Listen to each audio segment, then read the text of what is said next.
The Spin-off Podcast Network. Are you making the most of your KiwiSaver investment? Generate is an award-winning KiwiSaver provider with a track record of strong long-term performance. Making a smart decision now could add tens of thousands of dollars by the time you reach retirement. Book a no-obligation chat with a Generate KiwiSaver advisor today at generatekiwisaver.co.nz/get-advice. A copy of the product disclosure statement is available at generatekiwisaver.co.nz. The issuer of the scheme is Generate Investment Management Limited, and of course, past performance does not guarantee future returns.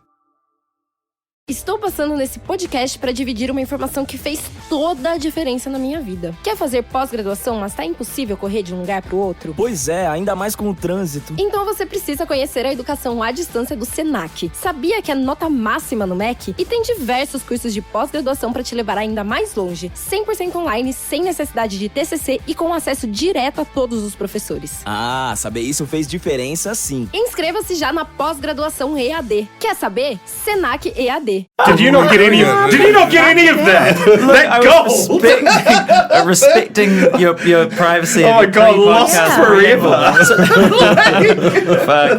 No, so you missed all the bit about the nudity in the studio and the police. And, my deepest regrets. Yeah, I was trying to protect your, to protect your sources, protect your Nah, we privacy. don't care about The any lost of that. session. No, we don't. Okay.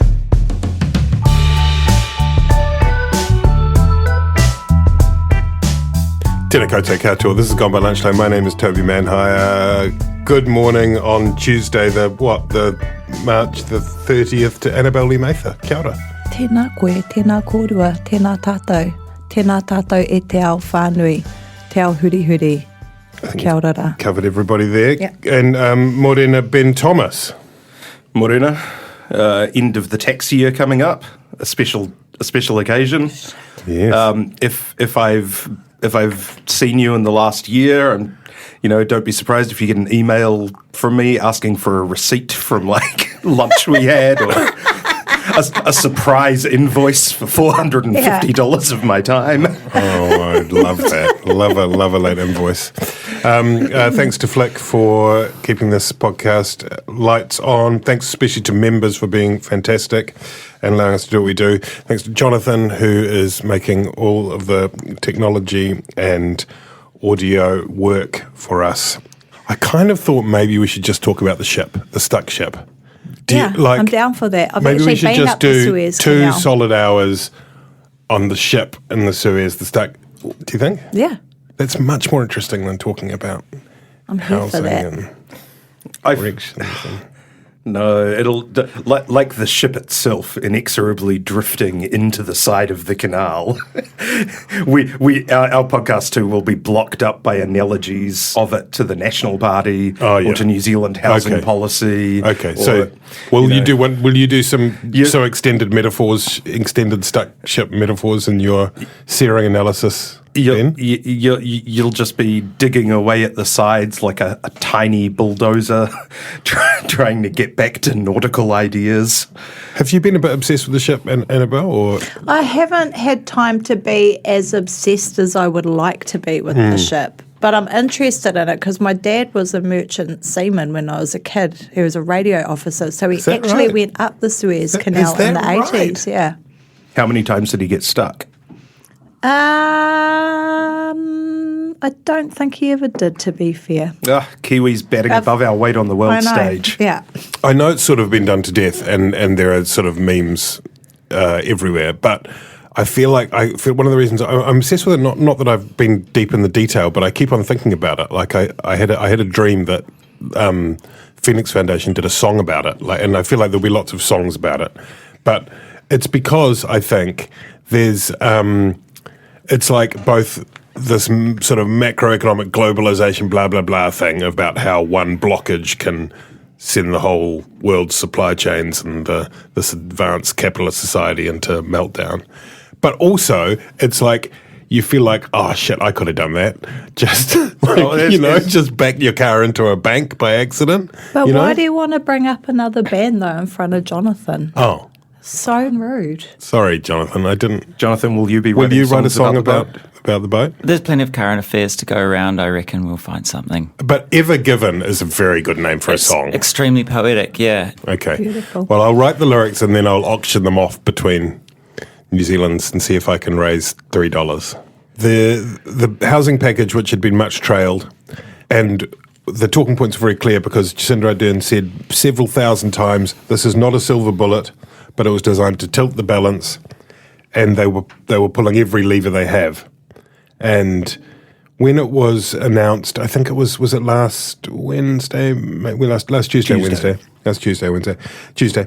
I remember looking at the releases that came through. It's now 1 week since the housing crisis was solved. Right. And like looking at the list of stuff, it seemed underwhelming, and a lot of people said underwhelming. It did seem underwhelming, but I didn't think what I just didn't understand really was what a big deal that interest deductibility thing was, and so there was that response from some of the landlord representatives and stuff saying it was crazy and bizarre and insane, and clearly that has been. I mean, I don't think it was a loophole, but it was clearly a function of the system that was being whether exploited or just used, taken advantage of by people who had several houses. I mean, in simple terms, that when all of the interest, which is already very low, a large part of that you were able to write off for tax purposes. But when you say interest is low, if you're a highly leveraged investor who's borrowed a lot of money, and we know from reporting from interest.co.nz that 40% of investor mortgages are paid back interest only. So when you get to deduct a third of your interest as a tax expense, or when you get to deduct your interest as a tax expense, that means you're only paying 2/3 of your whole mortgage, essentially. Yeah. So that does obviously give investors like a huge advantage over owner-occupiers. And so this does really change the maths a little bit, depending on, for a $500,000 mortgage, it might mean another $5,000 a year for an investor. Now, if you're a law partner who, pulls in a huge salary, has a couple of investment properties, but can take that hit out of your considerable income that you'd otherwise be putting into Sharesies or KiwiSaver or buying a small island nation, you would do that because the capital gains you'll get will outweigh, the cost of the extra interest you're paying. And as Bernard Hickey pointed out again on his podcast, When the Facts Change, which is now running, and if you're not already, everyone who listens to this podcast is intelligent and informed enough to already be on it, but if by some chance you've missed it, do follow it. It's a fantastic new podcast. But as Bernard has pointed out, the implicit, tacit, even maybe explicit guarantee that house prices would not drop, that they were a particular market, and combine that with those advantages available for investors it has been, I don't know if it still is, Annabelle, just a very rational thing for people to do with their money. Yeah, but it's so bad for the economy, because you're not helping create any new business, and all this talk about the incredible service that mum and dad landlords supply. Firstly, there's nothing special about you being a mum or a dad, and you're not providing any special service. Like, you didn't, 9 times out of 10, you didn't build the house. You're not there like smoothing down the pillows for the renters. There's actually nothing special about what you're doing. You're just holding up housing stock that could be being bought by owner-occupiers or first home buyers or whatever. So I think we really need to start challenging this rhetoric about how we should all be grateful that landlords are out there buying up houses for people to rent, because actually they're the problem. They're a significant part of the problem. They're not the only part of the problem. But the other thing is, if they were investing their money into like start-up businesses and all of that, that would be better for the economy overall.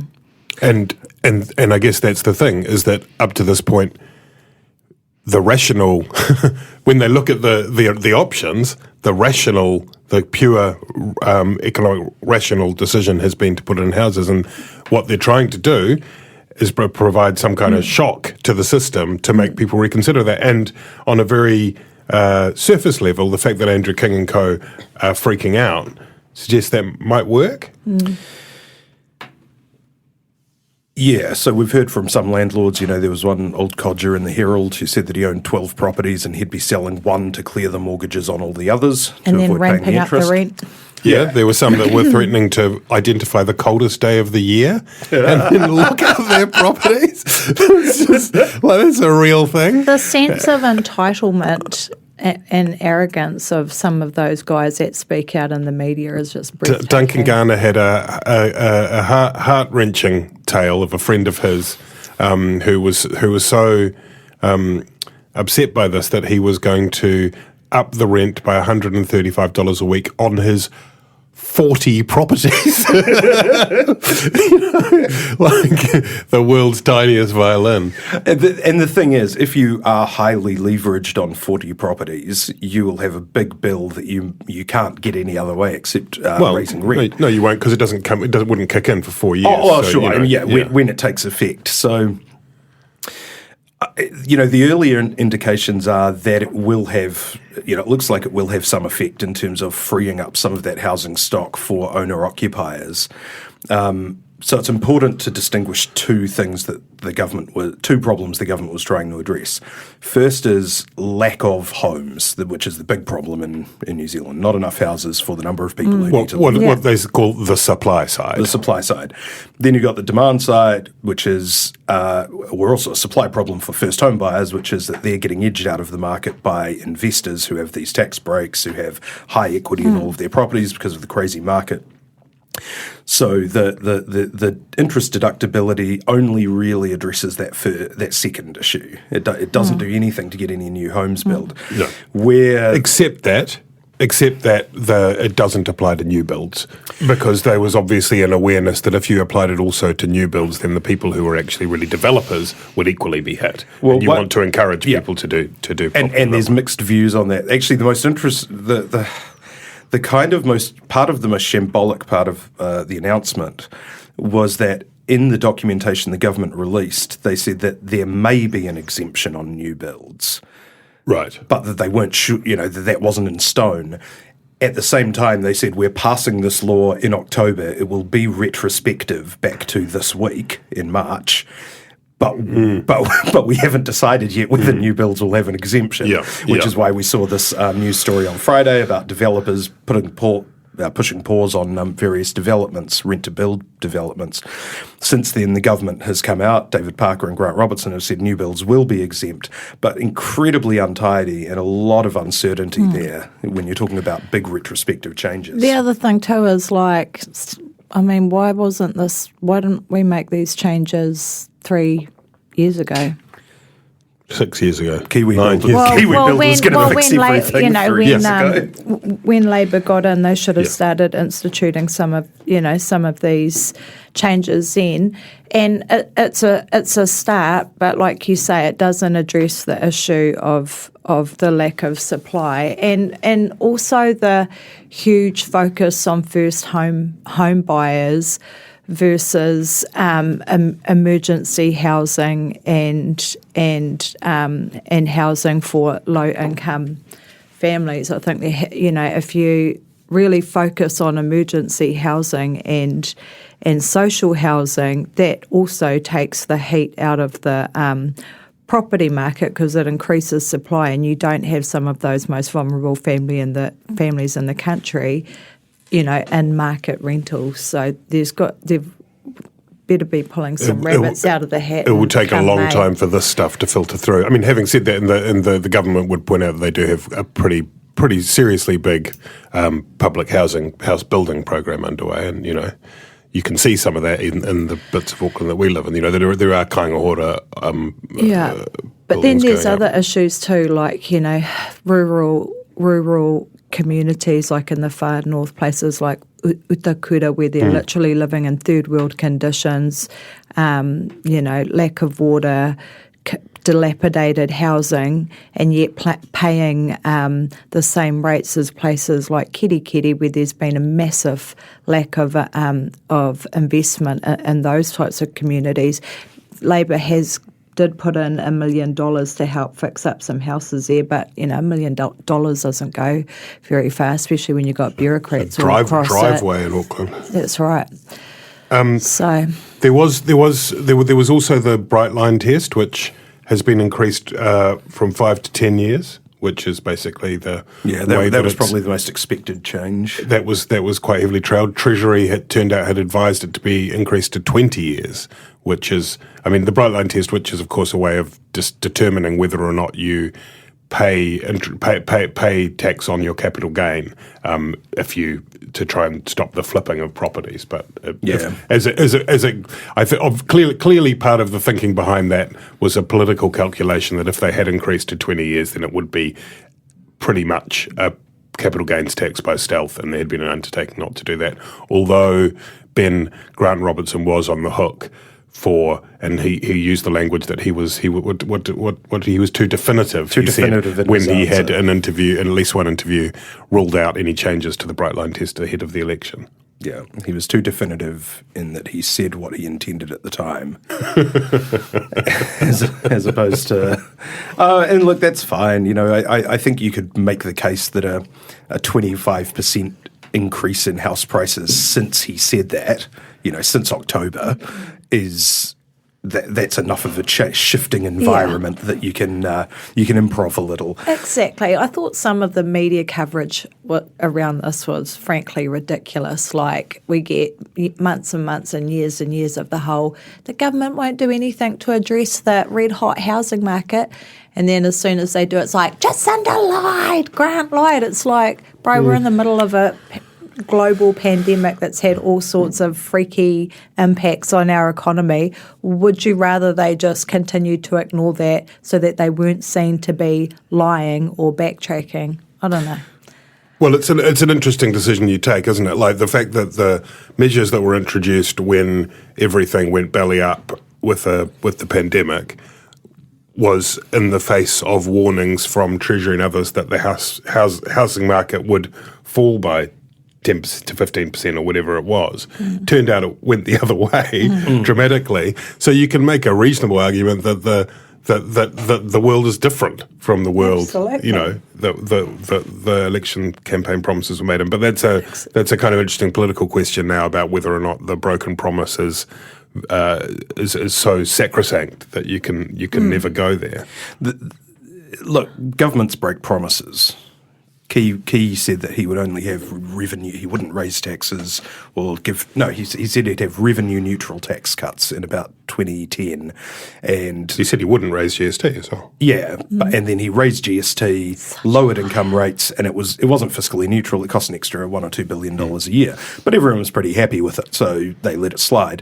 And I think same sort of situation here, if they can keep their voters happy with it. And to be fair, I think the capital gains thing, the Bright Line test thing, really is more in what skeptics might call the virtue signalling category. House price flipping is not our big problem right now. Because of low interest rates, because of you're getting zero money in a term deposit, zero interest in a term deposit. It's much more worthwhile for people to hang on to houses, get a rental stream and get capital gains than to divest. One of the problems with our housing market in terms of supply is that baby boomers are not selling their houses when they retire, which is what people expected them to do. And not to labour the point too much though, but the hypothesis of somebody who had a small amount, enough money for a deposit, could have deductible tax on a low interest rate, the scenario you painted before, where you basically don't need to chip away at the equity at all. You can just ride the capital gain, buy that house, hold on to it for 7 years, sell it for a sweet, $300,000 of cash. That prospect with those two measures is much less appealing now. You know, isn't it? Yeah, I don't know that anyone sort of buys a property thinking they'll sell it in 7 years. In any case, no. I mean, in Auckland, you can make a $700,000 profit by holding on for 3 months if you bought in Grey Lynn. Yeah.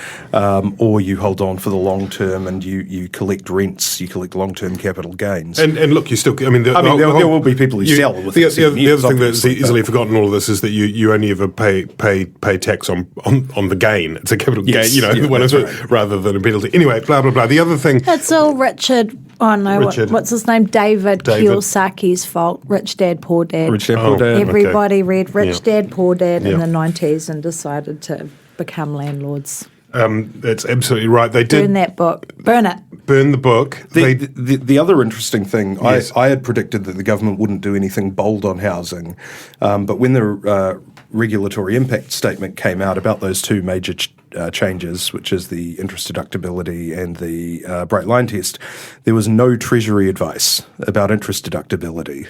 Except please hold off on this until we can figure out what it might do. And I think that implementing tax changes without having any idea what they will do is actually pretty bold. Yeah, you do have to hand it to Grant Robertson in this case. Well, I mean that's absolutely right. And Jeff Nightingale has an interesting piece that I read this morning about how it actually creates other potential. You know, with what it will do to people who are looking for other ways to get around, and what they can do in terms of their smart tax lawyers and accountants getting around that is potentially a hazard. But at the same time, if the goal is just to kind of apply some defibrillation to the body, then maybe it did that. Yeah, look, I mean, I'm all in favour of the government waging a war of psychological terror on boomer landlords. Yes. In terms of what the actual effects of the policy will be, we don't really know. We saw on the Nation and on Q&A, Grant Robertson raising the spectre of rent controls nationwide if people didn't play ball. I mean, you know, we're really getting, it's been said by a bunch of people, we're getting into pretty Muldoon territory where whereas the second most senior minister in the government is just sort of going on TV and musing out loud about, you know, massive government intervention. I mean, that was specifically in response to the landlords being particularly belligerent, wasn't it? So I mean, but yeah, and Jacinda Ardern did mostly rule that out. But you make a good point. Just on one of your other passion projects, Ben, there was some supply side stuff in the package, specifically $3.8 billion for infrastructure to try and push things through where councils, it didn't quite go the full way of shutting down all the councils in the country. Which is a pity, because that $3.8 billion will largely, you know, unfortunately I think will largely be wasted, because it will depend on councils wanting to, you know, zone land for new development and then put in that infrastructure, which the government will help them pay for. We've seen that local government is just terrible at this. Local government is terrible at keeping shit from spewing in geysers onto the streets. They are terrible at fluoridating water. They are terrible at pretty much anything you could think of. It would have been much more encouraging. Kāinga Ora has just become a consenting agency of its own, so it can take over, you know, council consenting duties on its own developments. The goal of urban development authorities, which was a Phil Twyford and Nick's carrying on from Nick Smith initiative, is that Kāinga Ora, or these urban development authorities, will take over from council roles in private developments as well. And the sooner that gets up and running, the better. You mentioned fluoridation there, Ben. The story last night, a breaking story on News Hub presented by an emerging political reporter called Toby O'Brien, was relating to a National Party caucus meeting at which Toby O'Brien reported there had been a vote on the policy approach put forward by Judith Collins and her deputy Shane Reti, which was to oppose moves to centralise decision-making on fluoridation. And according to the report, the caucus voted against the leader's wishes.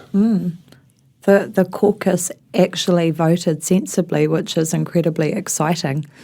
But what I don't understand is what on earth was Shane Reti doing not supporting that proposed legislation?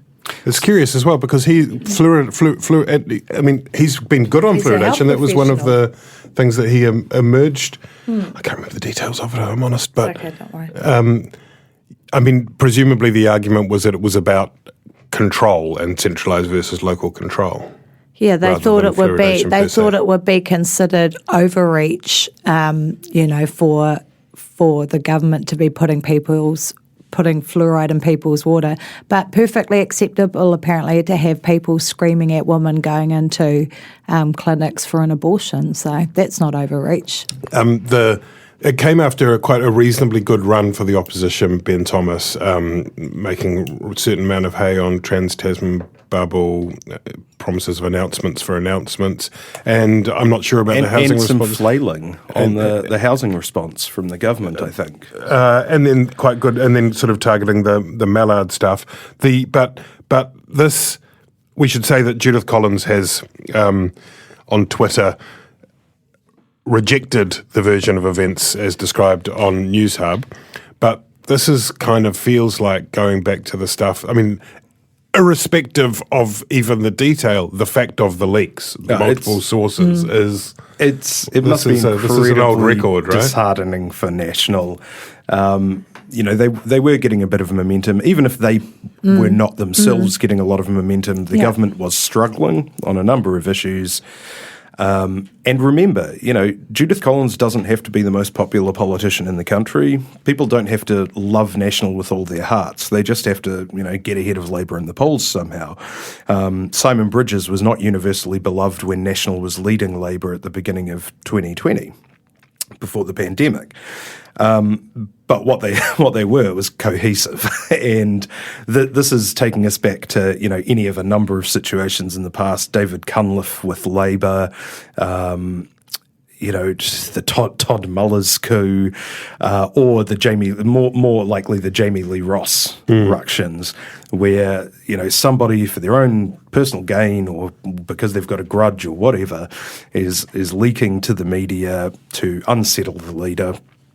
And it's so counterproductive because in a lot of these cases, it's a result of sort of ego. You have a guy like Jamie Lee Ross who sort of thinks, well, I'm a big political star and I won botany on my own steam and the leader is letting me down, so I'm going to undermine him, and whatever happens to him or the party, I'll be fine. We saw in 2020 that no one in National can assume they have a safe seat anymore. They lost some very, very blue seats last year, and that was on the strength of the shambles the party was in. If this continues, anyone in a safe seat, certainly the List MPs, can't count on having a job in 3 years' time. It's embarrassing and risible behaviour. Did you catch Christopher Luxon's maiden speech? Anybody? Well, how could you not? Because he was like... No, I just want to jump in. I just need to jump in. Are you okay? I sort of felt that. But before you even think of characterizing him as a Christian or referring to his belief in Jesus, just remember that's not all he is. He's a lot of other things. He's a CEO. He's an environmentalist. Yeah. Stop focusing on Jesus. Don't say the J word. How could you not get his maiden speech? Because he retweeted the hell out of it all over Twitter. Oh my God. I mean, it's hard to not believe that this looks suspiciously like a leadership campaign. Like he's running moment. Did you see the video? Full quotes and everything. Full quotes, like beautiful photoshopped beautiful. picture His suit quotes. looks beautiful in that photo. Like it's perfect fit. So He looks I very feel muscly, like doesn't that a shot was fired over Collins' bow last Collins week. stuck ship in the sewers. She's in the sewers, Canal. and Uncle is coming up on a tugboat. on a bigger digger. Did you guys see the video? No, On his please. Facebook page? It is. I'm sorry. I'm just bringing it up now. It's hard. It's got to scroll through all. just cut to music. The memes. With, Can we have some elevator music in here? John, oh wait, here it little is. Edit, Here it is. edit point. Can we gather around Toby's Okay. mic? Just Why so- my Right, mic? I'm Okay, trying- yeah. Let's go. All right, okay, this is good. This is good content.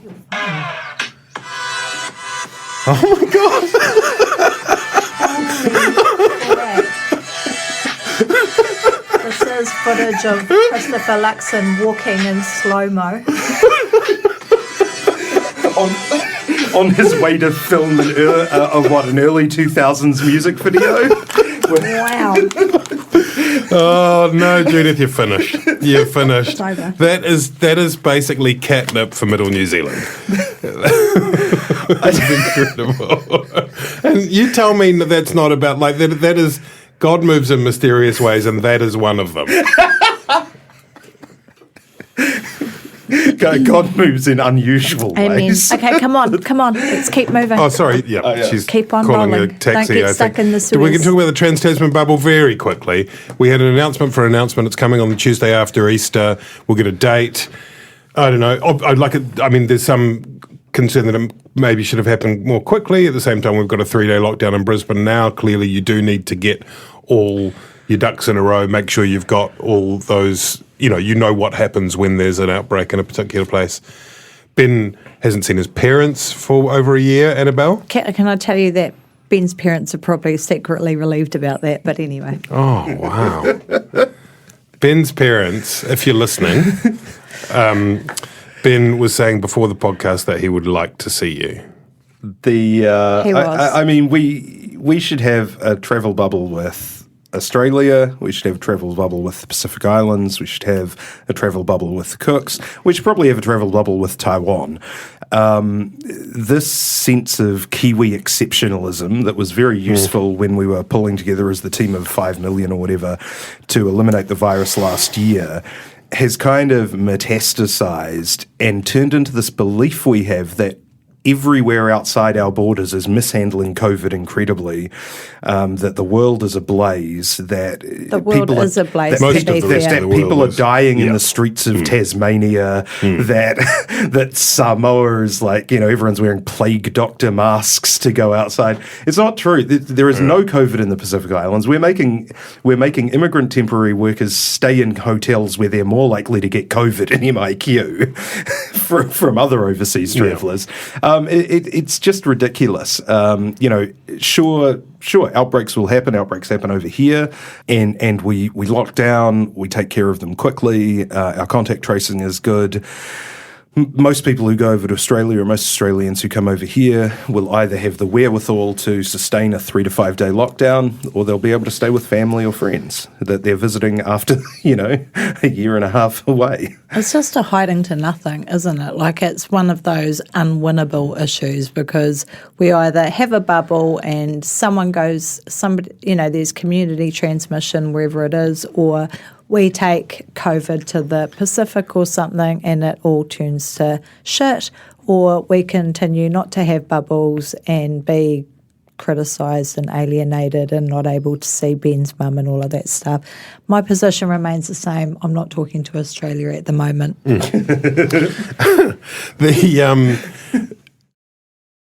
Em busca de um novo hit para animar seu dia? Então clique no banner e ouça a playlist com as melhores músicas. Um oferecimento Nova Fiat Titano. A nova picape da Fiat faz bonito nos terrenos mais desafiadores. Performance com motor turbo diesel 4x4 e câmera 360 graus off-road, que ajudam você a ultrapassar qualquer obstáculo. Sem falar que ela tem a maior caçamba da categoria. Tá esperando o que para conhecer? Nova Fiat Titano. Chegou a sua vez de fazer história. Paz no Trânsito começa por você.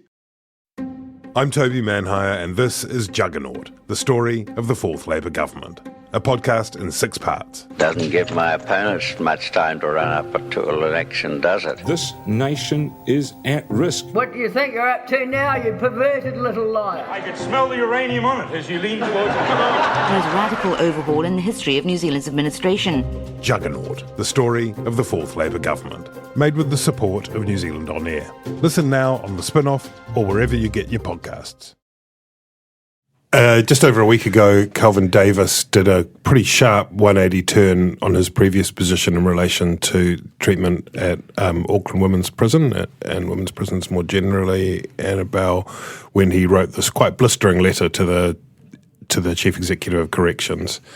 This all stemmed from the Mihi Bassett case, and then a district court judge said that corrections behaviour was unacceptable, and at that point Calvin Davis, inhumane, cruel, degrading. Calvin Davis at that point, not good words, said that he was waiting to hear the other side, which is odd given that was a ruling from a judge. Anyway, there was an investigation by the chief inspector, and given that the I think. other side was given the opportunity to speak to those allegations and just fronted a whole lot of people that had zero connection to it or understanding of what happened. And so the report from the chief inspector came through, and Davis did a big heel turn on that. And does this fix things up? Is this going in the right direction? What did you make of that? Well, I mean, it's going in the right direction in that the minister has now acknowledged that yes, there is a significant problem, but pretty hard to make cultural changes at places like corrections. I mean, only a couple of months ago, literally, Waikeria was being razed to the ground. So a move in the right direction at snail's pace. It's been an interesting experience, I'm sure, for Calvin Davis, Ben Thomas, running a department like that, where you've been such a strong critic from outside, and then you're running a ministry that has particular culture, has a particular. You don't want to necessarily hang out to dry. But he did. I mean, some of the language in the letter was enough that you sort of. I mean, I remember I was reading it and going, "Sheesh, this is like should the corrections chief executive resign on this? This is like." People serious being tortured failures. in our prisons, probably. It's pretty full on. Yeah, well, he's already got rid of what's her name from Oranga Tamariki? Grania. She's departed. It's a difficult one. You see how easy it is for ministers to get captured by their officials, to the extent where a judge can produce findings and the minister can go, well, I'll need to hear what my officials tell me about this. It is so important as a minister to ask the right questions, to hold people's feet to the fire, to make sure that you're getting all the proper and correct information. Davis is really up against it. He's got corrections, which is just like a long-running nest of dysfunction, for decades now. He's got Oranga Tamariki, which, technically has only been a nest of dysfunction for 5 years or 3 years, but before that was SIFs, which was just as dysfunctional or even worse. Oranga Tamariki is making some progress, about corrections. But, you'd have to say for somebody who's not super comfortable in the public eye and for somebody who sometimes does struggle with sort of his command of detail, Davis hasn't made life easy for himself with his portfolios. The thing is that when it comes to issues that he really cares about like this, he's a great communicator. I mean, when he went to Manus Island and all of that, it was really powerful stuff. And so when he gets fire in his belly, he really goes. Yeah, he's right? amazing. But why he has chosen to handle the Waikeria issue and the Mihi Bassett issue the way he has confounds me, because he wins no friends anywhere. Let's talk briefly about another minister who faces, the risk of capture and has a difficult kind of juggling act, is Porter Williams, who was made the Minister for Police after the last election. And she's been quiet, I've relatively quiet in the recent debates around the police, much of it stemming from Police 10/7, the television program. That was just Christopher Luxon, yeah. He's just trying to get on our podcast. It's all part of his media strategy. Yeah. She said of the Police 10/7 stuff, I think she said, she didn't express a strong view, but she said she didn't like the program much. I mean, you have to think about that show. It's presented as like a snapshot into the daily lives of police, but for the people who are on it, 9 times out of 10, it's the worst moment of their life or the result of the worst decisions they've ever made, or they're in crisis or trauma, or they've just got a bit pissed. And it's captured there for all time, and when you Google them years later, it's still sitting there. So, like, Is that cool? And is it cool that the police get to have the ultimate say over how they're presented in the program when the people who feature on it don't? Seems an incredible power imbalance. They do need to get releases, I think. Well, I don't know if they do. You would assume so, Ben. But if you listen to that podcast running from cops, I'm not saying this is what happens on Police 10-7, but I don't know because none of us are privy to it. Often what happens is it's the police that ask them to sign the waivers, and the people who appear on it are confused about what it's about or may not know their rights. People who are on it would people be able might to tell be the difference inebriated. between a producer and who's in the car and all of hivers that and stuff. But I mean, so I don't want to cast aspersions, but just because people sign waivers doesn't mean that they fully understand what they're consenting to. The point you make is a reference to Tim McKinnell, who wrote on the spin-off on the back of some OAAs he did, which found that the sign-off on all material in it is with the police. So that is to say that... it's a propaganda vehicle. I mean, there's a full-time staff member devoted to Police 10-7, as far as, or at least there was a few years ago. It is definitely part of the police comms arm, rather than a sort of warts and all documentary. And the police would not consent to a warts and all documentary. So you kind of, maybe the Hui could get into a little bit of, warts and alling. But, the other thing too is a couple of weeks ago, Andrew Costa got his own opinion piece in the Herald paywalled. And it to me, it just seems incredibly unfair when police get these massive platforms that they have control over to convey their messages, when often the people who they're talking about or who are impacted by the story don't have that same platform. Just seems unfair, seems inequitable. Yeah, and perhaps unjust. With the police commissioner, because they have operational independence from the minister and from the government, and that'll be the first thing that the minister and the government tell you when you ask them anything about police actions. It probably is, it's probably not a bad idea to get the commissioner in the habit of, trying to explain what they're doing, which I don't know if he did very well in his op-ed, which I think boiled down to if you have nothing to hide, you have nothing to fear from random photographing. But I don't necessarily think there's anything bad with, a sort of dialogue opening up. Yeah, but it's not a dialogue, it's a monologue.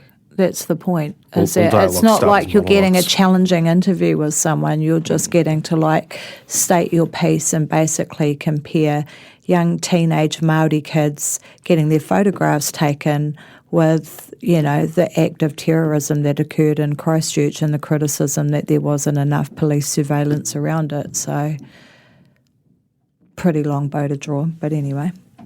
I think we've hit our time here. Can we go out on that Luxon music again? Can you bring that up, Ben Thomas? It's gone by lunchtime. Thanks to Flick, thanks to members, thanks to Jonathan Pearce, coming to you live from the Suez Canal.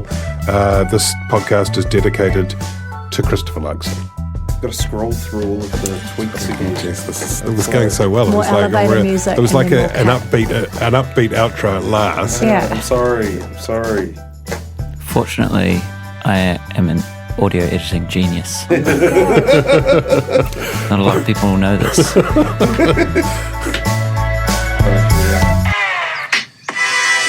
Yeah.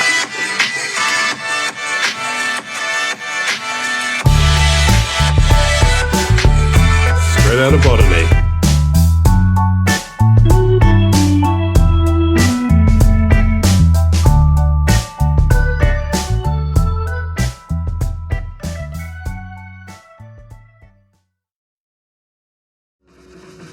Are you curious about how business can be better?